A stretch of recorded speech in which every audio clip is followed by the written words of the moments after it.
Welcome back. You're watching The Big Idea. Now, as we approach the end of 2023, it's time to reflect on the economic journey of the year gone by. We dig deeply into South Africa's economic landscape, exploring how various sectors have weathered the storm, from mining to manufacturing and agriculture.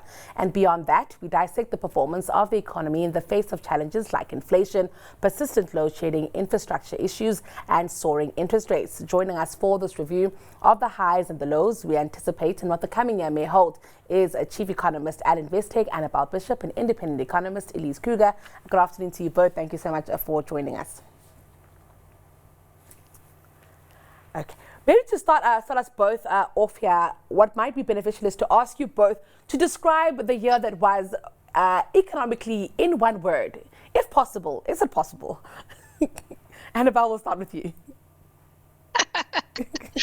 I suppose the word that just came to me now was volatile. I didn't expect you to ask me to describe it in one word, but we've certainly had a lot of volatility in global financial markets. And of course, interest rate expectations have changed. Thoughts around the US recession have changed, as have obviously expectations around China and in South Africa as well. I think a better year was expected. And then we had obviously load shedding, which proved to be less than anticipated in the second quarter. More in the third quarter, we've seen volatility in the figures. And of course, as well, particularly in the rand. And keen to get your thoughts on this one. Elise, if you could use one word to describe this year. I would say challenging. Yeah. I think we had a lot of curveballs during the course of 2023, and so I'm thinking between challenging and dismal. But I'll go with the first. Challenging is the first word that comes into my mind. Of course, what we see in the latest GDP print, it's really showing exactly, the volatility and the challenges that you're both making mention of here. Finally, in a contractionary, territory, but it's felt like a contraction for much longer than that, hasn't it, Annabelle? It has, and the fourth quarter is going to see a lot more in terms of the impact of the blockages on the ports and, of course, feeding through into exports, economic activity, and the overall GDP print. We had a minus 0.3% outcome for the third quarter. I calculated it actually came out at minus 0.247. So, it was close to minus 0.3%, and that's the big risk that we face, this very negative environment as a consequence of the deterioration of the factors of production in South Africa, both the logistics and Transnet and, of course, as well, power at Eskom. And, looking forward into the fourth quarter, there's this risk of a technical recession. We've got a flattish outcome for the fourth quarter. Obviously, it could tip into a contraction. And, that really, I think, does characterize the problems that we have faced in 2023 with the issues worsening at Transnet and essentially not really being repaired fully at Eskom and, of course, deteriorating at times. 2024 also remains at risk as well. And I think, really for South Africa, GDP is very weak, and we're looking for about 0.5% for the year for 2023. Sure, it really is a rather bleak one that you're paying for. So I'd like to bring you in here because what we saw in the third quarter also was a quarterly labour force number that shows that unemployment has fallen to 31.9%. But we are seeing ourselves also in contractionary territory. It's a very maybe divergent picture that we're seeing here. I'm keen to get your thoughts on that and how to make sense of it for ourselves. Yes, and I think on the job side, we have actually seen that job creation has lagged, following the COVID pandemic. So we've literally only now reached the level where we were before COVID. So although we've seen job creation in quarter three, almost 400,000 jobs, created according to the labour force survey, if you add it up, you only really now recovered since COVID. So I think, we've lost that correlation between growth and job creation maybe a long time ago, with seeing job creation being lagging on economic growth. And for the year as a whole, we're looking now at about 800,000 jobs created, and that's lower compared to last year's 1.4 million. So we're still lagging, and from that point of view, it remains negative. The economy is not growing fast enough to create enough opportunities for the population. And from that point of view, one can also talk maybe a bit about the GDP per capita. So, already we've got very weak GDP growth, but our population is continuing to grow around 1.2% in that order. So, on a per capita basis, South Africans are getting poorer, and, we'll be getting poorer in 2023 and most likely also in 2024. There's a tricky one. I'm keen to get your thoughts, Annabelle. We see the factors of production declining, and you've mentioned that South Africa is turning into a services economy, and I'm wondering if that is at all sustainable for us. And I asked about sustainability because of the number of jobs we need, versus the number of jobs that we can produce, and that can be produced by the services industry versus, productive sectors like mining and manufacturing and construction. Well, we're already a services economy in terms of, if you look at the differences of the primary sector, the secondary sector and the tertiary sector. The primary sector, as you know, is mining and agriculture, and in your secondary sector you get manufacturing, as you mentioned, along with electricity production and construction. Your tertiary sector is where the services fall in, and that's, over 2/3 of the economy. The bottom line there, however, is that's also affected by delays at the port. If you look at retail sales products, for example, if you look at appliances, all of those are obviously, imports for South Africa, and electricity production also a key problem. It's not a bad thing to have a large services economy component, but you also need to have, especially in South Africa with such large natural endowments, a large minerals production and obviously manufacturing component to your economy as well. And instead, we've actually seen deindustrialization in South Africa since 1994. That means your mining, manufacturing and electricity production sector, particularly, your manufacturing sector, has really become smaller as a percentage of GDP, not because the services sector has, grown too fast, with anything wrong with services, but because we've just had so many problems in our manufacturing and mining sectors. We look at miners, some obviously looking to leave the country, others obviously looking to retrench. And of course, as well, you do find yourselves in a situation where we know mineral prices are important, but overall it is really being able to get the goods out of the country. And if, miners not able to do that, they have to reduce production because they've obviously increased stockpiles. So, service is important, and of course it does provide a lot of jobs, particularly to the low or little skilled. But looking forwards for South Africa, we really need to see a much more rapid resolution of the crisis that we've got at Transnet and Eskom to bolster the industrial sector of the economy. I'm keen to get your thoughts on the issue of infrastructure here. Of course, we haven't seen an infrastructure boom, I think, in more than a decade here in South Africa. And I'm wondering if that's a chicken or an egg issue at this point. Do we need growth to see an infrastructure boom? Or do we need to make a great attempt at an infrastructure boom to see a certain growth? I think we've been so out of tune for so long. I'm not sure which one might come first. Elise, keen to get your thoughts on this one. Yes, I think what is currently playing out in the economy is the fact that we have not thought about our infrastructure for say 10 years or 10 years ago, at the time when we were supposed to start to think about, replacing old infrastructure, planning for growth with new generation capacity and so forth. We did nothing. So we've had that lost 10 years, under sort of the auspices of the former President Jacob Zuma, state capture and corruption, all of that, resulted in basically stalemate on investment and on infrastructure expenditure. And now we are experiencing that lack of capacity that has now resulted in doing nothing when we were supposed to investing and to plan for our future growth. So now I think we have actually now started to focus on exactly that, to try and get us out of this current, stuck to growth range, given our lack of infrastructure. But it will take time for us to get out of this. And I've just seen today, NERSA has published a press release saying that they have now registered 98 generation projects in the third quarter, the quarter up till September, to the value capex-wise of about 17 billion rand.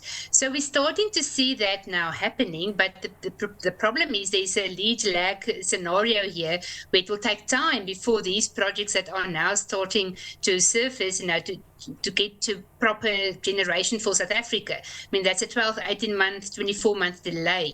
So luckily, some of the projects that have already been embarked upon could start to kick in 2024 and 25, more so in 2025 than in next year. But, that is definitely needed to get the economy going. So it's difficult to say which side is maybe coming first, but I think, we need to see that spending and projects being ramped up to bring us the necessary capacity for growth. And I'm actually keen to also get your thoughts on infrastructure. I think it's a very big one in South Africa and one that requires a lot of effort, I think, from our side. Yes, I recall your original question was, is it a chicken or egg story? Do we need, the demand to increase, or do we obviously need the boom to drive growth? And I think, we already have the demand in South Africa. And what we mean by that is that load shedding really shows us that demand is exceeding supply from an electricity perspective. And of course, the same thing at the ports with huge congestion. And Transnet saying to us that it'll take perhaps up to the February month of next year to clear. So those are obviously enormously problematic for South Africa. Let's also not forget that government has run up an enormous quantity of debt, which it has not unfortunately spent on infrastructure in the South African economy, certainly to the extent that we need it, or to any noticeable extent. We've seen debt run up from the 2000s, where it was close to 20%, to now that obviously we're in the 2020s decade. And, that's obviously seen the debt run up, expected to peak at close to 80%.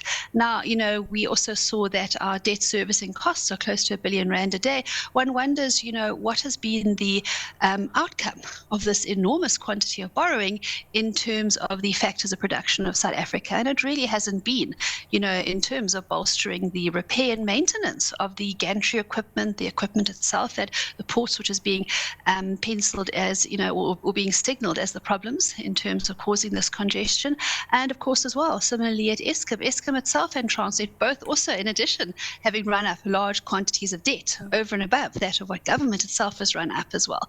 And that really is worrying from an infrastructure investment drive perspective, because you don't have capacity or leeway there.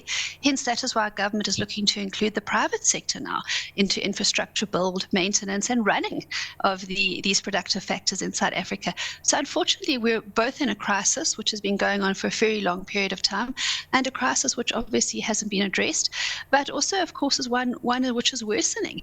And, that is also a big risk now for 2024. We have growth forecast, which we penciled in for 2024 of 1.1%. But, of course, much does depend on the global economy, but also, of course, as well, do we actually see the lift and improvement in electricity and, of course, in Transnet as well, that's needed to actually drive a faster economic growth rate in South Africa. I'm actually glad that you mentioned the issue of risk and looking at 2024, because another thing that South Africa needs to factor in as a risk in 2024 is the political risk, with a very, very important election coming up. And then also the exogenous factors that are playing themselves into the economy. If I just think of the global macro environment is also still very strained. I'm just keen to get both your thoughts on this. As we look at 2024, what are we most concerned about for our economy and even for our stability and confidence? Elise, we'll start with you. Yes, indeed. I think 2024 will be a year where we will see volatility around the political risk. Our election, when will it be? And, perhaps the sooner the better. But, also thinking about load shedding. That is a big detriment for the whole, population. And, I think that will be an important factor for the ANC government, to manage that and to try and, get load shedding levels lower around, election time period, because that does have a big impact on the psyche of South Africans. So, yes, I think volatility will be definitely the name of the game next year as well around this. I think policy uncertainty remains a big one. in South Africa around, policies such as the National Health Insurance Bill, where we've seen now lately, governments wanting to push it through, although there's been so many commentaries saying, it's in the current format, it's going to be detrimental for the economy. So, all of those type of policy uncertainties will continue to play a role. And I think that brings us to confidence levels. As long as you are uncertain about policies and, the way forward, even politically, then you're going to see the scenario playing out of both businesses and, consumer confidence levels remaining low. And, that leads to low spending levels. We've seen that on the household side, apart from all the other headwinds on the consumer, but also for the businesses, we continue to see low confidence levels. And unless we can sort that out, it will also remain a hampering factor for growth into 2024. And about keen to get your thoughts on this issue of risk, both here in South Africa, but also globally. Yes, what has been a detrimental factor for consumers, both this year and the past few years, has been the fact that salary and wage increases in South Africa have been less than inflation. And that has really resulted in real incomes dropping. And of course, that in turn erodes the purchasing power of consumers, which then contributes to more moderate household consumption expenditure growth, if not a contraction, and as we saw this in the third quarter, and of course as well negatively affects the economy itself. So, there have been these significant cost-cutting measures which come through, and, as we obviously see businesses having to spend on other areas, such as subsidizing or obviously finding mitigating measures for load shedding, and of course as well other factors that obviously they have had to overcome in a more difficult environment, you'll find yourself in a situation where there have been these limitations on employee remuneration. So, that is something I would like to add to the conversation. But in terms of risks, if we look obviously out to 2024, there's also the global economic environment as well. And, the United States is expected to start cutting its interest rates, possibly as early as the second quarter. The markets are even getting ahead of themselves and starting to signal March next year. And all of these factors obviously would be positive from a global financial market environment. And with South Africa only expected to cut its interest rates later in 2024, in the second half of the year. This is obviously because our South African Reserve Bank governor has said that they wish to see inflation average around the midpoint of the inflation target range, which is 4.5%, for a sustained period of time before they feel comfortable cutting. There could be a bit of room for some rand strength, but really overall, I think that investors have had a negative view of South Africa because both of the poor growth outcomes and, the deterioration, the factors of production, but also, of course, as a number of other issues as well. We obviously have seen a move towards populist policies as we go towards the election. The ANC is trying to push the NHI through as rapidly as possible. And the problem with the NHI is it's not the same as public healthcare services that it's purportedly modeled on in other countries around the world, and that it actually does not allow for the existence of private sector healthcare.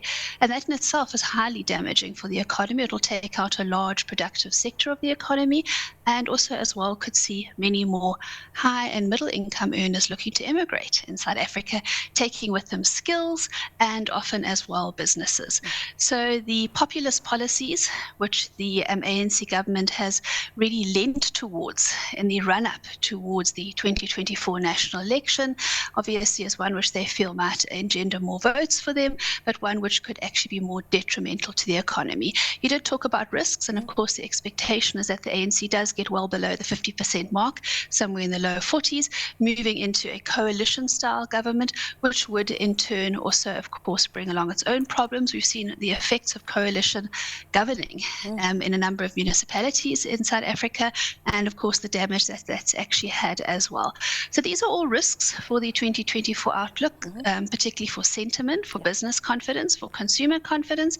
And in fact, in the latest consumer confidence figures that were released today, we actually saw a sharp drop in expectations for the economic outlook, particularly for 2024, as these were the fourth quarter of 2023 consumer confidence figures, which really signals that people overall are generally worried about South Africa and, of course, its economic outlook. So what we need instead from government is more pro-business economic policies And of course, if it does go into coalition, choosing coalition partners which are more pro-business as well. So I think, 2024 is going to be an interesting year, but around the world, we're going to see many elections between now and the end of 2024. And of course, there are many significant impacts coming through, both from moves towards populism, but also moves away from it as well. South African government would be wise to try and have a more pro-business friendly stance. And certainly we've seen that from certain areas in government, we have found that, but other areas continue to seemingly work against this. I'd like to thank you both for your time this afternoon. Very valuable insights. And I'm sure we'll take a stock of what to expect in 2024, sometime early next year. That was Chief Economist at Investec, Annabelle Bishop, and Independent Economist Elise Kruger.